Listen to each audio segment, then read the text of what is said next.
बड़ा बिजनेस कर सको। समझ गए ना गोपाल? चुप क्यों? समझ गए ना मेरी बात?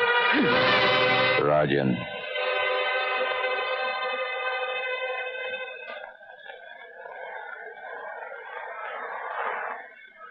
नारंग से कहो कि वो इल्जाम अपने सर पे ले लें और इस आदमी को जाने दो। लेकिन इससे इतनी हमदर्दी की। एक बेगुनाह को मुजरिम साबित करने की कोशिश करोगे तो एक और धर्म पैदा हो जाएगा।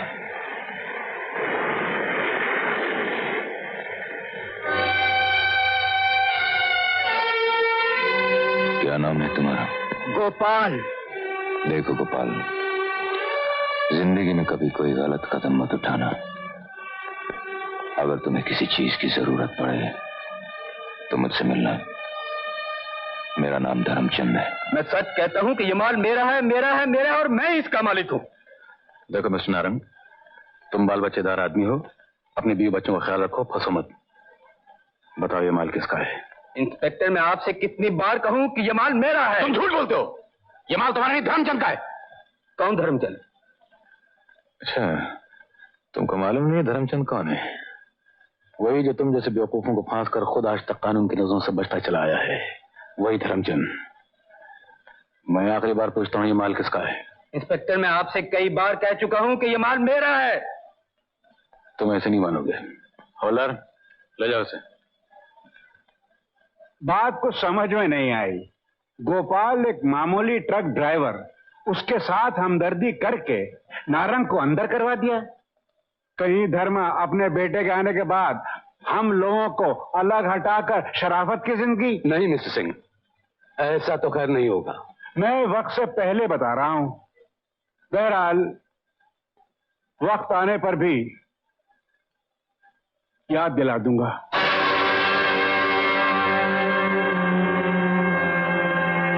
हम श्री धर्मचंद जी के निहायत ही शुक्रगुजार हैं कि इन्होंने जनता की सेवा के लिए ये फ्री अस्पताल खोला है।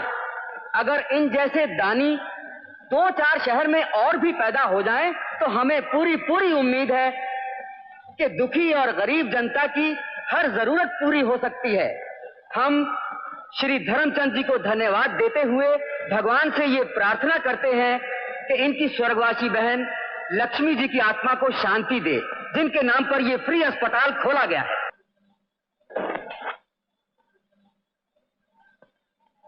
Okay, you guys.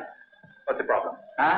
देखो पिछले 2 दिनों से तुम लोग मेरे पीछे दुम की तरह लगे हो। बात यह है कि क्या बात है? नहीं, मैं समझा देता हूँ राजू बेटे, तुम नए नए आए हो, इस शहर के बारे में कुछ जानते नहीं है, तुम्हारे साथी हैं। ओह नो अंकल, मुझे इनकी जरूरत नहीं। हम ओके, हम ऑर्गेनाइज हैं। इनसे कहिए मेरे पीछे ना आए प्लीज। ओके, चल जाओ।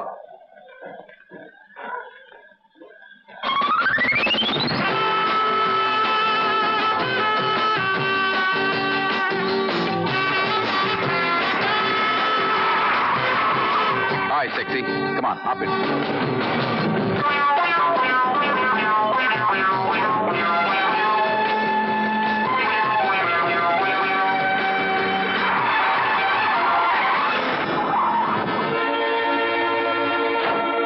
Look, you guys. What's your problem, हाँ? क्या तकलीफ है आपको? मैंने आपसे कहा ना कि मुझे बॉडीगार्ड्स नहीं चाहिए। बात यह है कि आप मुंबई में नए आए हैं, इसलिए वो No, नहीं चाहिए। Go away, show, go home. Come on, out.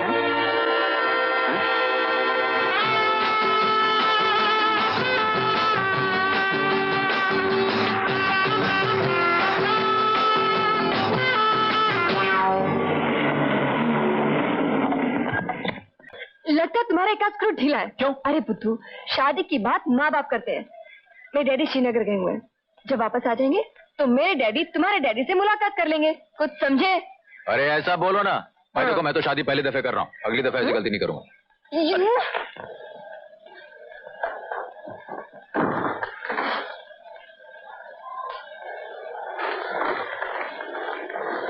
क्या बात है बेटा? अरे क्या हुआ, बता ना। नहीं, मैं सोच रहा था। क्या सोच रहा? यही कि इतने बड़े मकान में तुम अकेली रहती हो, बोर हो जाती होगी। अरे मेरा क्या, इतने सारे नौकर हैं, नौकरानियां हैं। अरे नौकर नौकरानियों से क्या होता है माँ?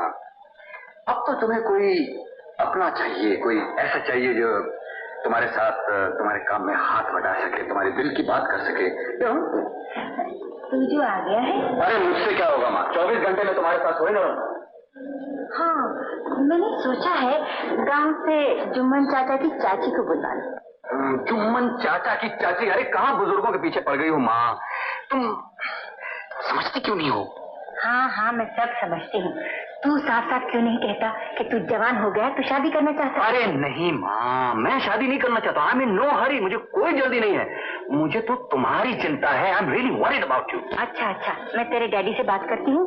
वो राजन बाबू की बेटी है ना पिंकी, उसे तेरी जल्दी से शादी।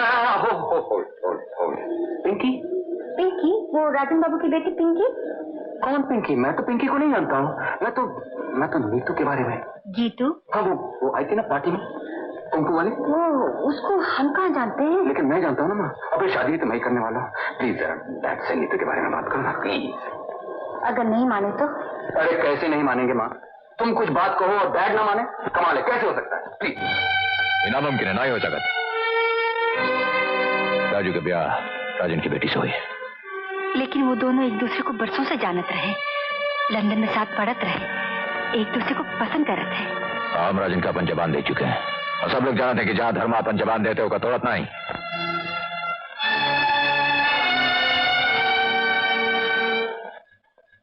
ये राजीव आज फिर खाना खाने नहीं आया? 2 दिन से कहाँ खाया, न किसी से बात करता है न कहीं आता जाता है। जो काम हो नहीं सकता उसके बारे में जिद करने से फायदा क्या? कल वो वापस लंदन जा रहा है। अगर वो वहां जाकर गीता से शादी कर लेगा तो हम क्या बिगाड़ लेंगे उसका? यस, बात तो ठीक है। वैसे वो भी सच्चा है। पिंकी को जब वो जानता ही नहीं तो उससे शादी कैसे कर सकता है? मैं राजन से वादा कर चुका हूं कि राजू की शादी पिंकी से होगी। वो जमाना गया बेटा कि जो माँ बाप ने कहा बच्चों ने सुन लिया। अब तो उनकी ना मानो तो कोई गाड़ी के नीचे सर दे देता तो कोई समुद्र में डूब मरता है। चाची,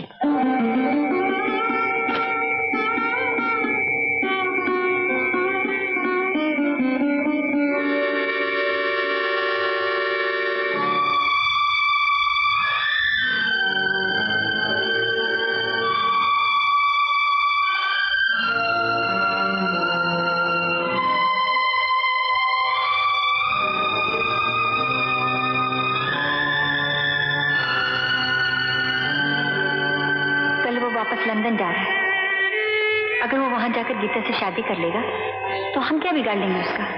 पिंकी को जब वो जानता ही नहीं तो उससे शादी कैसे कर सकता है?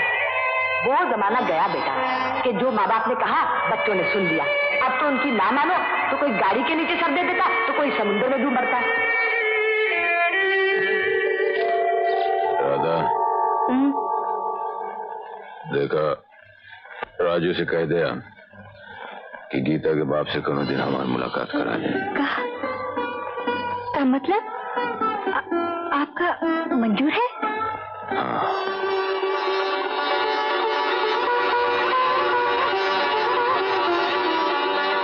क्या हुआ माँ, तुमने मुझे बुलाया? डैड से बात हुई? क्या कहा डैड ने? व्हाट? ओ माँ, लगता है आपने मेरा केस ठीक से पुट अप नहीं किया। किया था, लेकिन फिर भी नहीं माने। आपने ये क्यों नहीं कहा कि आपको लड़की बहुत पसंद है और आपकी बहू बनने लायक है? कहा था, सब कुछ कहा था। ये नहीं कहा कि राजू को भी लड़की बहुत पसंद है? कहा था, लेकिन फिर भी नहीं माने। ओह गॉड, तो ये क्यों नहीं कहा कि अगर राजू की शादी गीतू से नहीं होती है तो वो किसी लड़की से शादी नहीं करेगा? बस ये भी कहा था। कहने लगे बहुत अच्छा है, बहुत सुखी रहेगा। आए? तो फिर ये भी कह दीजिए कि राजू जहर खा के ऐसी अशुभ बातें नहीं करते। जहर खाए तेरे दुश्मन। तेरे बापू कह रहे थे। क्या कह रहे थे? कह रहे थे कि हाँ। अरे मार दिया तूने पापड़ वाले को।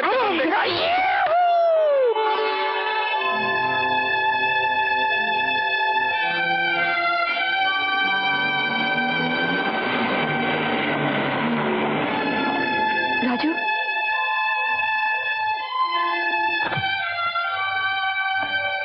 राजू कुछ हुआ?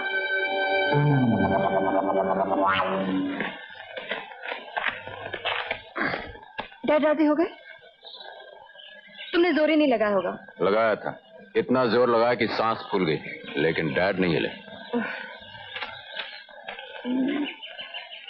तो माँ को बीच में लाना था ना? लाया था। फिर जैसे ही माँ को बीच में डाला उन्होंने उठा करके साइड में रख दिया। तो तुम्हें खुद कहना चाहिए था कि देखो हम एक दूसरे को चाहते हैं।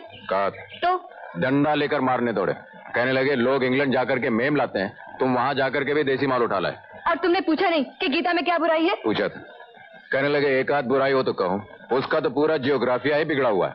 काला रंग, छोटा कद, चित कपड़ा चमड़ा, फेंगी आंखें, दांत बाहर निकले हुए हैं, ऐसा लगता है जैसे शोरूम का पूरा फर्नीचर उठा करके बाहर रख दिया हो। क्या मैं काली हूँ? मैं नहीं, डैड कहते हैं।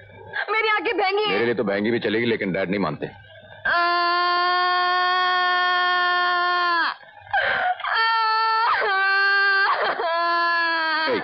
इधर देखो, इधर देखो, इसमें रोने की कोई बात नहीं है, प्लीज मेरी बात सुनो। बाबा मैं मजाक कर रहा था, डैड राजी हो गए। तुम झूठ बोल रहे हो। मैं सच कह रहा हूँ। कहो कसम। तेरी कसम।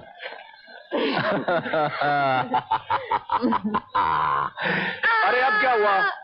काला रंग, छोटा कद, फर्नीचर बाहर, ये तुमने अपने दिल से कहा था ना? क्या मेरा फर्नीचर बाहर है? ज्यादा नहीं, थोड़ा सा।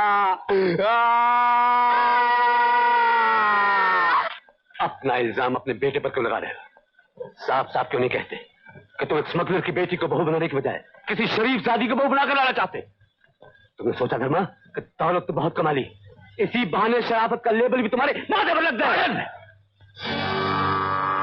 20 साल में धर्मा से किसी ने ऊंची आवाज में बात करने की हिम्मत नहीं की। धर्मा ने कभी बेईमानी नहीं की और नहीं उसे बर्दाश्त किया। और तुम उस पर बेईमानी का इल्जाम लगा रहे हो। इसका क्या अंजाम होगा तुम अच्छी तरह जानते हो। आई एम सॉरी धर्मा, मैं जज्बात में बह गया था। बेटी का मामला था इसलिए जबान पर काबू नहीं रहा।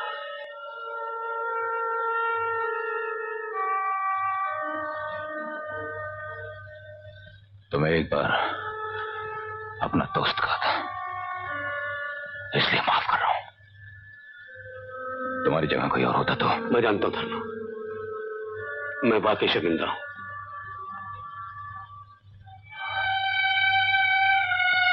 ये जिंदगी में पहली बार है कि धर्मा ने अपना वादा पूरा नहीं किया।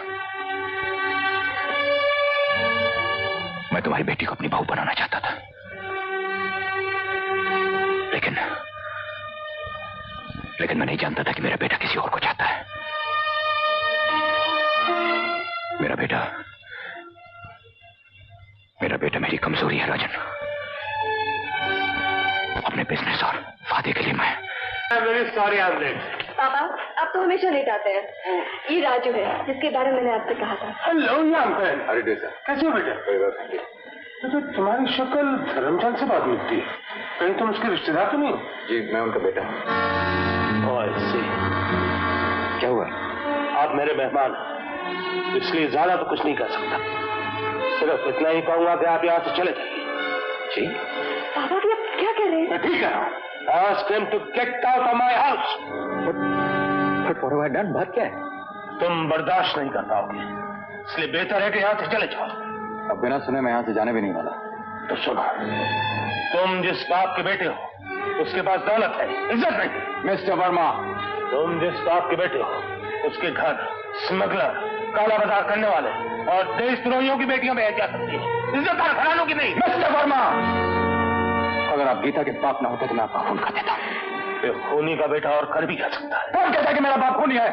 शहर के बच्चे बच्चे से पूछो, पुलिस रिकॉर्ड देखो, तुम्हारे बाप का नाम सबसे ऊपर है। खुद अपने बाप से पूछो, एक जाहिल किसान बम्बई में करोड़ों का मालिक कैसे हो गया? अच्छी बात है मिस्टर वर्मा, अगर ये बात सच्ची निकली तो मैं दोबारा आपके चौखट पर कभी नहीं आऊंगा। और कहीं ये बात गलत साबित हो गई मिस्टर वर्मा, तो आज के अपमान का मैं सब बदला लूंगा कि आप। राजू, पापा आपको राजू से माफी मांगनी पड़ेगी। I know what I'm doing, और तुम आज से बाद उससे नहीं मिलो।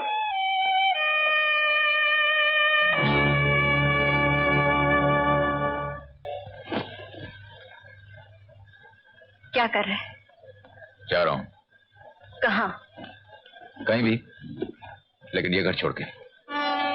सीने पर पत्थर रखकर एक एक दिन गिनकर 20 साल तेरा इंतजार किया और तू आते ही घर छोड़कर जा रहा है। यही बदला दिया माँ बाप की मोहब्बत का। माँ की मोहब्बत, हाँ, माँ की मोहब्बत का इस दुनिया में कोई मोल नहीं, लेकिन जहां तक बाप का ताल्लुक है उन्हें मुझसे ज्यादा, तुमसे ज्यादा दौलत से प्यार रहा होगा। राजू, तू सारी जिंदगी बाहर गुजार कर आया और 2 ही दिन में अपने बाप के बारे में ये फैसला कर लिया। तू क्या जाने कि तेरे बाप ने क्या क्या जुल्म सहे। मुझसे पूछ, मैंने जिंदगी गुजारी, मैंने इनके एक एक दुख को करीब से देखा, एक एक गम सहा। तू तो इज्जत और शराफत की बातें करता है। तू क्या जाने, एक वक्त वो था कि लोग इनकी शराफत की कस्में खाते थे, लेकिन दुनिया ने इनकी इज्जत का मजाक उड़ाया, इनकी शराफत को बेवकूफी समझा, अपने जुर्म इनके सर पर थोपकर जबरदस्ती इनको जेल भिजवा दिया। जेल भिजवा दिया ठीक है, लेकिन इसका ये तो मतलब नहीं कि आदमी अपनी शराफत और इज्जत का गला घोट दे, जुल्म करना शुरू कर दे, स्मगलर हो जाए। अपनी मर्जी से नहीं, इनको मजबूर किया गया। तू क्या जाने, तू इतना सा था, तुझे पालने के लिए मैंने घर घर में नौकरी की, मजदूरी की, कपड़े धोए, बर्तन धोए। एक दिन काम करते करते मैं गिर गई, तेरी बहन पैदा होने से पहले मर गई, मेरी कोख उजड़ गई। दवाई के चंद रुपयों के लिए लोगों ने इनकी बहन लक्ष्मी की इज्जत लूट ली। इतने दुख झेलने के बाद या तो इंसान खुदकुशी कर लेता है या फिर